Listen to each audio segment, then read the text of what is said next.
Welcome to episode 125 of the Scarlet Faithful podcast. I'm Aaron Breitman, coming to you on Wednesday, August 2nd.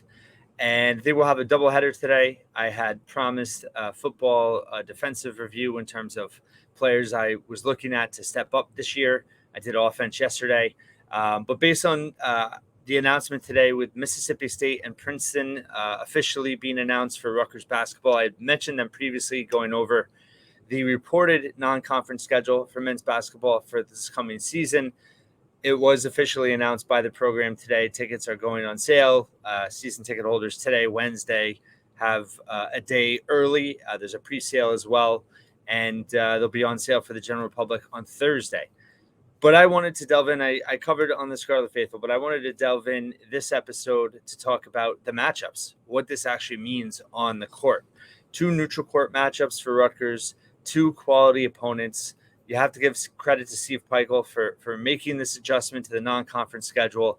I went through kind of the whole, all the statistics in terms of why this is shaping up to be analytically the best schedule of the Peichel era in terms of 4 top 100 teams in KenPom and net. It's going to be a much better schedule.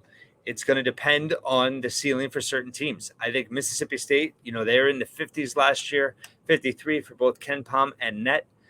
They have a potential to be a much better team. So they're returning. Let's start with them. So that game is December 23rd at the Prudential Center.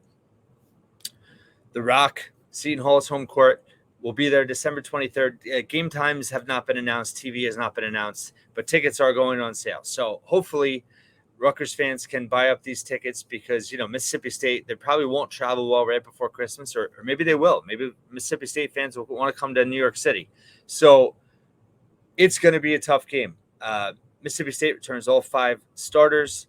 They went to the NCAA tournament last year under first-year coach Chris Jans. They were 21-13. They lost to Pitt in the first 4. That was a buzzer beater. They missed a rebound. Sound familiar? But Tolu Smith is first team All SEC. Big man, 6'11". It's going to be a great matchup against Cliff. He averaged 16 and 9. 15.7 points, 8.5 rebounds, 58% shooter. He's a very good player.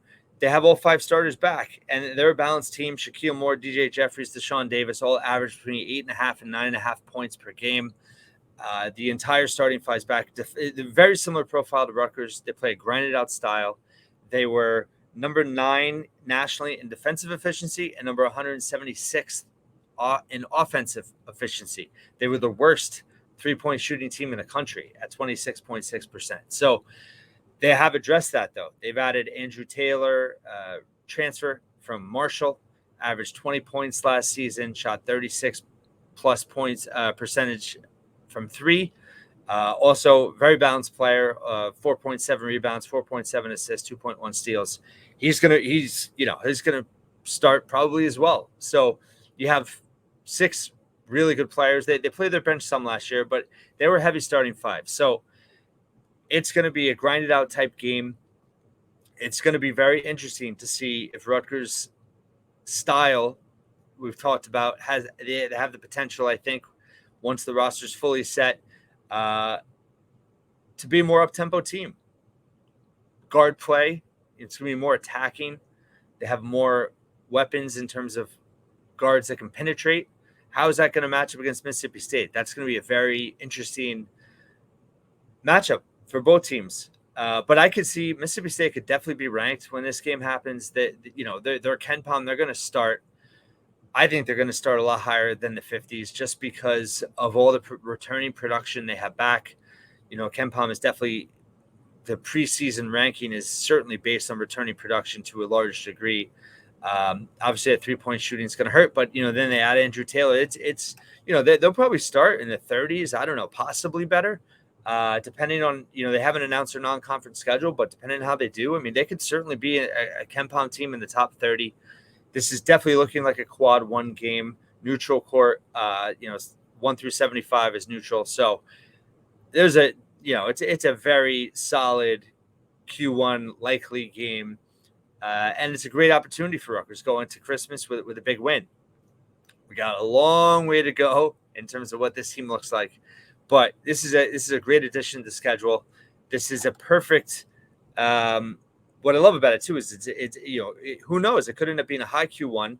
It's on a neutral court, so you get credit for the road neutral, right? And you don't really have to travel.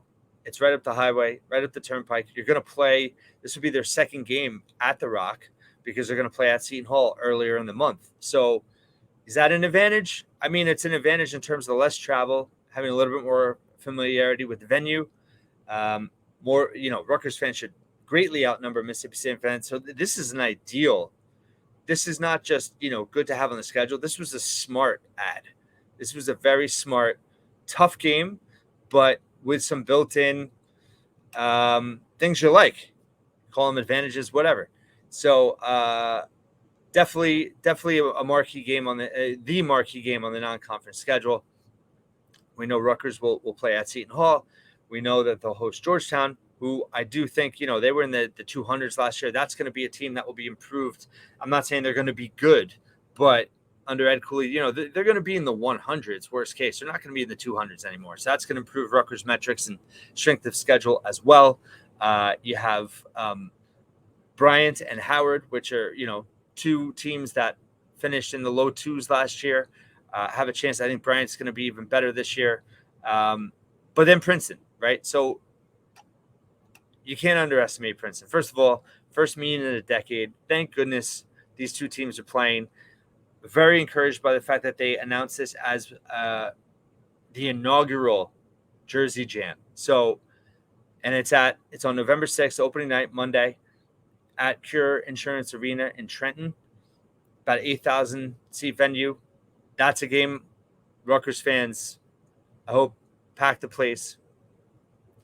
And obviously Princeton's coming off the Sweet 16.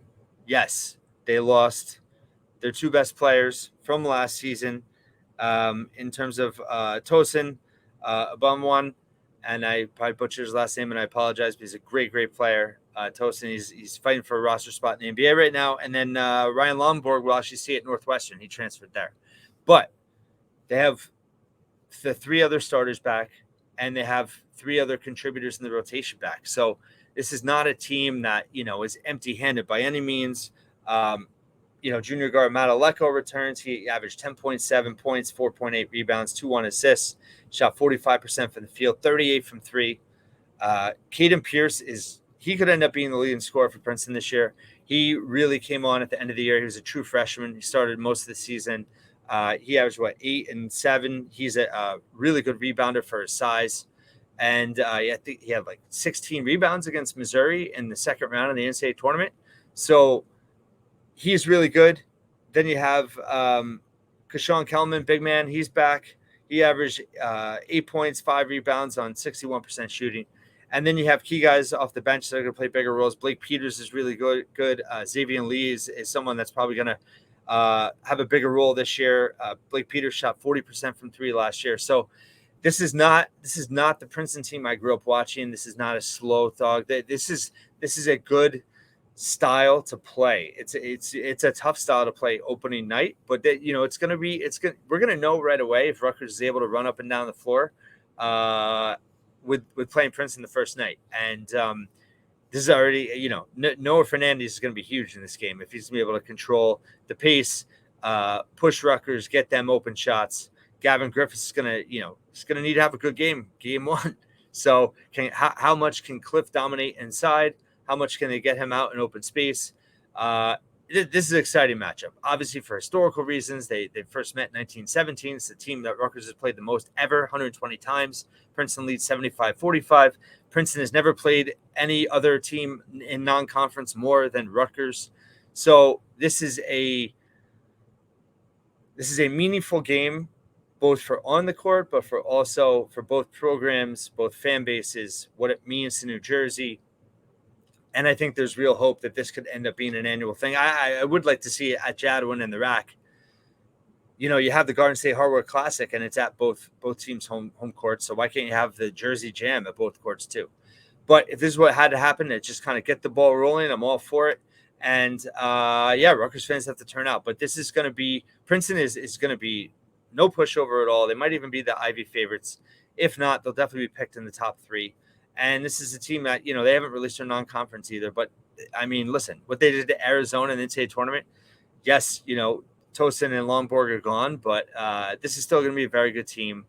And, they'll be going against Mitch Henderson, who's a great coach. Brett McConnell, former Rutgers manager, is, really his right hand and tremendous coach and recruiter as well. So it's going to be a really fun opening night. And I think it's, it'll get some national headlines. I really do think it's a high profile matchup, even though it's not a high major, even though it's not a quad 1 game, most likely. This is a quality game to have on the schedule. It's a test, and it's going to push Rutgers. And obviously, it's a great opportunity for a notable win to start the season. But this is, fans that are being overconfident. I'm not saying they are. I'm just saying don't be overconfident, because this is going to be a battle. So I really like both of these games. I think it speaks to Steve Peichel addressing the schedule and having 2 high-profile neutral games, both in New Jersey. That's just smart. So that's clever. You don't have to do any heavy travel and save the legs. And Rutgers is going to have a chance. It's going to be a challenging non-conference schedule. Listen, it's not going to be a top 100 non-conference schedule, but it will. It could be in the high 100s. It might be. Depends how much teams like Georgetown get better. Like I said, I think Mississippi State they could be a top 4 SEC team, and they could be a team that's ranked a good part of the year. They're going to be one of the oldest teams in the country. So that's a huge game, but obviously getting the season off to a strong start and beating Princeton would be a huge win. So I love the tests ahead. The roster is still being completed. Rutgers goes overseas next week. They're leaving on the 8th, less than a week now. So I do anticipate the roster will be fully announced before they go. So we should have some closure there. I know there's been some speculation out there. Not going to tap into that right now. But what I've been saying for a couple of weeks now, I still anticipate to happen in terms of Austin Williams ultimately ending up on the roster, as well as a probable return of Oscar Palmquist. So stay tuned.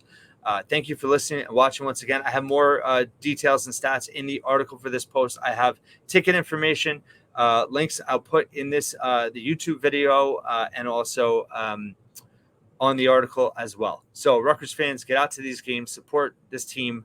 I'm really excited for these games and hope you are too. And thanks for listening and watching once again.